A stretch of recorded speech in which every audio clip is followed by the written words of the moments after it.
in Arlington. Good morning. How are you? Morning. All good.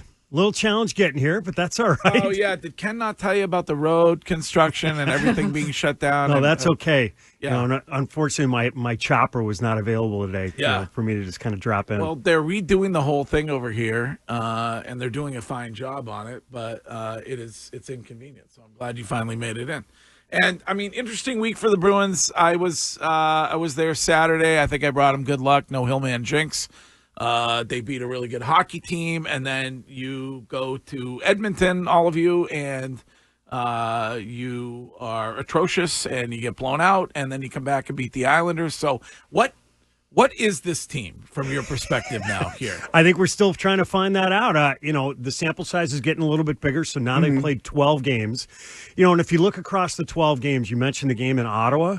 That's the one game where the Bruins were not competitive, and it was almost a flashback to the season before. And the way that the first period started against the Islanders, you're down 2-0 in the first 5 minutes. So now you start to think, okay, what do we have here? And they were able to bounce back and score 5 unanswered goals. So I think, Greg, in answer to your question, I think that they're a team that's still trying to find its identity, which is how to play hard defensively and being that hard out. We had the GM Don Sweeney on the other day, and one of the things that he talked about is they're still, as a team, having problems with the system that Marco Sturm is putting in place.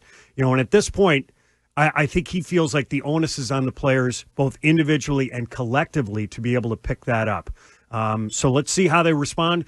Can the Bruins finish this month of October with a couple of wins against the Sabres? You're going to see Carolina here on Saturday afternoon. That would move you back to 500 and still keep you in the mix. The rumors about Pavel Zacha, the Canucks have interest in him. I know the Bruins have come out and said that they see Pavel as a long-term guy here. Where do you fall on that? Pavel Zacha is a really valuable player. He's a top 6 forward who can play center and wing. He can check. He's skilled. He can play on both your special teams units.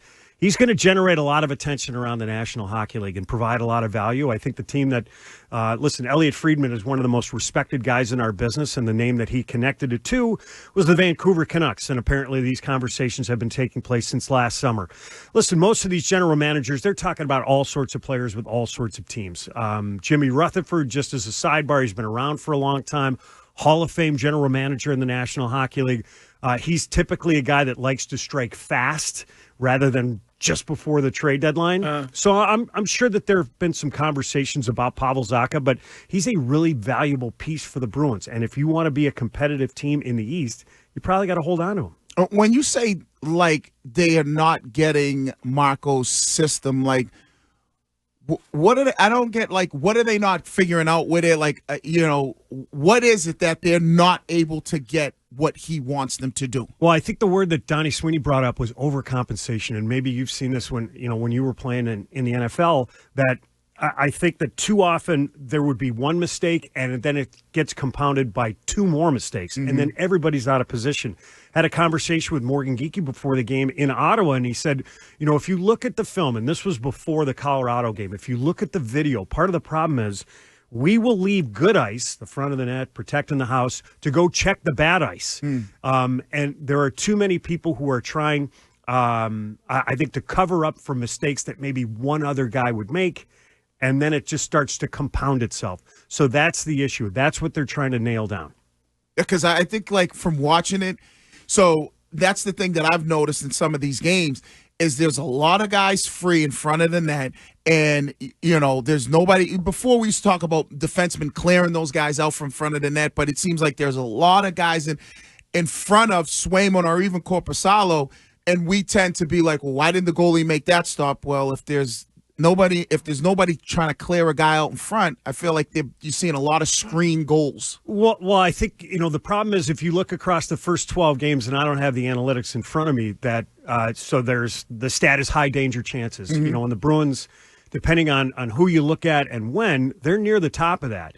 So that's why I think that you see the goalies' numbers the way they are. Look at Jonas Korpisalo's performance the other night.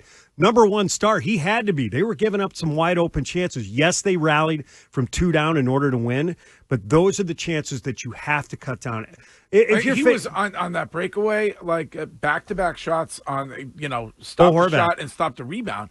He's been great. Like, he has been great. He's been really good. But the defense is not helping. No. In the game that you went to against Colorado, who was the number one star in the game? Jeremy Swayman.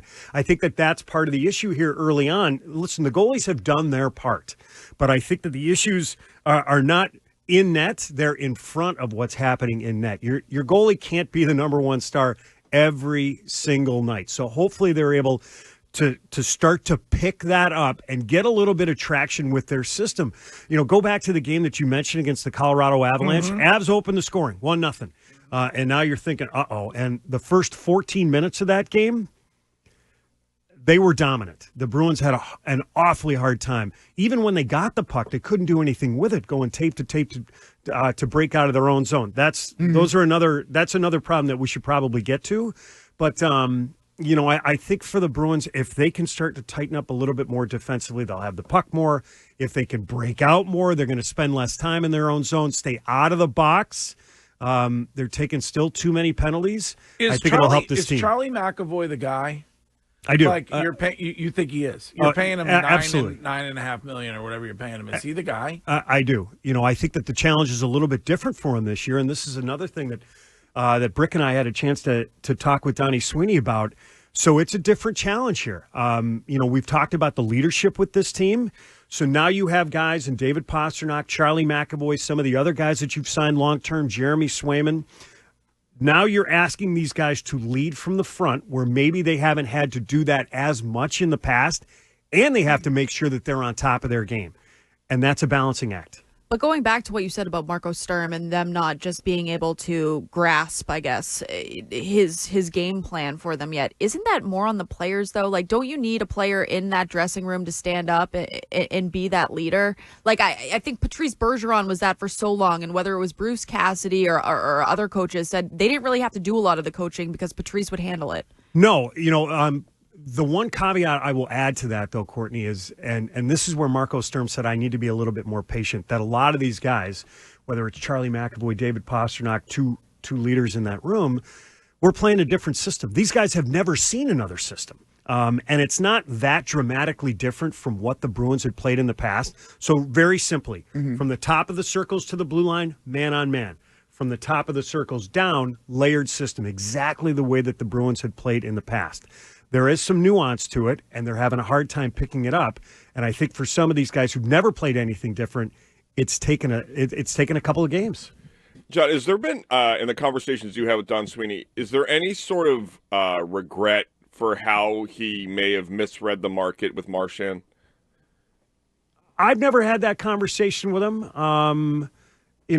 And when you say that, like, as far as where do you think the market was or how he wanted to play it? I believe that they were nowhere near each other when there was a negotiation prior to trading him. Like, I think that Brad has signaled the desire to play 5-6 more years, and I think they were probably looking at, a 2 to 3 bridge with him to, maintain the captain and get the next generation. And just seeing how he performed and where he is, it just seems like if this is the Patriots or the Celtics or the Red Sox GM, they are never living that down. Well, I think that they understood the market in the sense that I think they understood that Marchand valued himself at a certain level as far as dollars.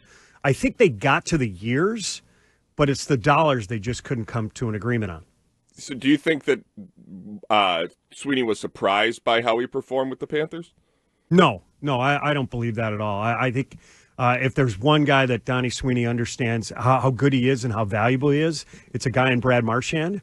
And even, listening to Marchy's comments after he left, I think the way I interpret it is he could understand where Donnie Sweeney and the Bruins are in the organization and what they needed to do moving forward. So I don't know that he sensed that there was he mismanaged the market, because there's always going to be a team out there that's going to pay a lot of dollars.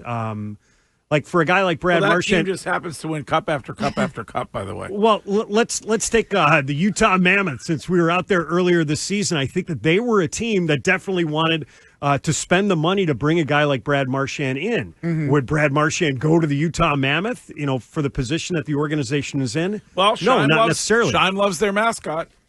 Tucks up, right? He's awesome. See, I thought it was the. That's a win, by the way, out there. That's going to be a great franchise. Hey, Wiggy, did you ask Tyra Banks about the Mammoth? No. John, I thought it was the years, the money that was more of the issue. Like the Bruins were like, all right, we'll give you the money, but we don't want to give you the 6 years, right? I thought that's kind of. No, I think it was the money because he brought up, and didn't he bring up 6.5? I thought it Or was that- or 7 that- at one point. So No, the no, Bruins no, offered a pay raise. it was 6-7. They're on the they're on record saying that they offered him a pay raise. I Right. think what Florida did was they spread out the money because, all right, the National Hockey League is a hard cap system.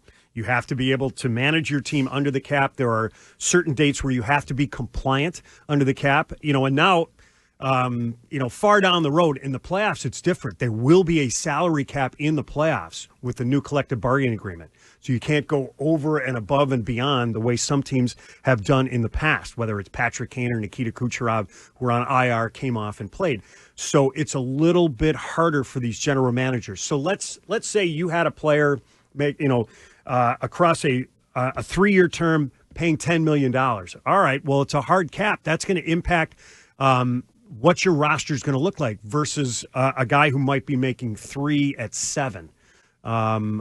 Hopefully that makes sense. But I think Marchand had a number as far as salary that he wanted to earn. But I don't necessarily think that he had a 6-year deal in mind. I don't think anybody did around the National Hockey League. The Bruins were obviously willing to meet him at 3, but it's the dollar figure that I think that was the sticking point. All right, Sabres tonight. Yes. Second time. They haven't won a game on the road. Bruins had a good performance against them in the first outing. Sabres a little bit healthier maybe than the Bruins saw them last. I think one of the things that we're going to have to watch is, okay, does Mason Lohrei come back into the lineup after being a healthy scratch? Hopefully Hampus Lindholm is a guy that gains some traction. What are the combinations up front? Because Marco Sturm kind of juggled him around here in the last couple of games. Nice to see your predecessor there with a huge round of applause on Saturday. And Jack looks like he's doing well. Yeah, actually had a chance to catch up with him. He actually was at the game. I'm all lost on what day is today, but it was Today's Tuesday. Thursday. Thank you. Saturday Game was day, when- baby. Saturday was when he stood up in the box. Yes, well, he and was actually at the game also on Tuesday, Greg. So we had Yeah. a chance to catch up. He's I thought doing it was well. weird in the box. He had his full lineup card done, which I thought was. I mean, it's not. It was. Yeah, he held up calling the game. 3 tablets. That's actually not easy. That's not But easy yeah, to do. He's doing well. Yeah, Which he's is- doing really which is well. good news. I don't think there's been any change necessarily with his speech. But no, his health. He was in a great mood. It was great to see him. Great to catch up. Is it concerning that he got the loudest round of applause the entire hockey game for the Boston Bruins? Is that of any concern? No. He earned it. Listen, he was there for 19 years. Yes, he he set a did. standard. Yes, he did. All right, great to see you, Judd. We'll talk to you again next week. Great to see you All guys. right.